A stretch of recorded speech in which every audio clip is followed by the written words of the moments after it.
স্বাধীন বাংলাদেশের প্রথম স্বৈরশাসক শেখ মুজিবুর রহমানের পতন এই আগস্ট মাসেই ঘটেছিল 15ই আগস্ট, যার পতনের পরে বাংলাদেশের মানুষ পুরো বাংলাদেশে টেকনাফ থেকে তেতুলিয়া, রূপসা থেকে পাথরিয়া মিষ্টির বন্যায় বাংলাদেশের মানুষ আনন্দ উপভোগ করেছিল। এবং তার মেয়ে পৃথিবীর ইতিহাসের সর্বনিকৃষ্ট স্বৈরশাসক ফ্যাসিস্ট খুনি হাসিনার পতন এই মাসে ঘটেছিল 5ই আগস্ট।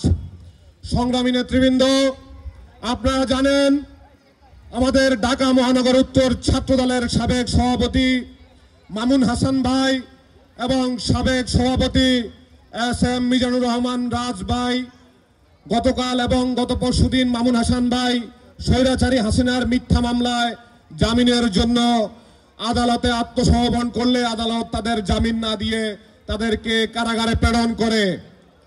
আমরা এই আজকের এই কর্মী সম্মেলনের মাধ্যমে আমরা এর তীব্র প্রতিবাদ এবং নিন্দা জানাই। এর বিপরীতে আমরা যদি দেখি, গত অক্টোবর মাসে খুনি হাসিনার অন্যতম সহচর সাবেক পরিবেশ ও জলবায়ু মন্ত্রী সাবের হোসেন চৌধুরীকে খুনের মামলায় রিমান্ড চলাকালীন অবস্থায় এই ইন্টিরিম ইউনূস সরকারের আদালত জামিন দিয়েছে।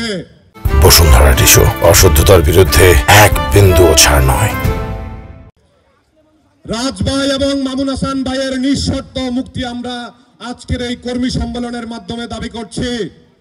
সংগ্রামী উপস্থিতি, আমার সামনে যারা আজকে উপস্থিত আছেন, বিগত আন্দোলন সংগ্রামের সবাই আপনারা পরিচিত মুখ।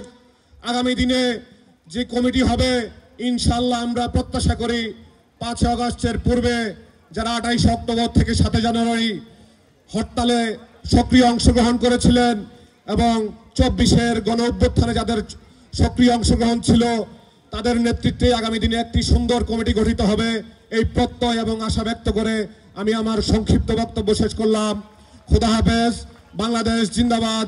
বাংলাদেশ জাতীয়তাবাদী ছাত্রদল জিন্দাবাদ। দেশনেত্রী বেগম খালেদা জিয়া জিন্দাবাদ।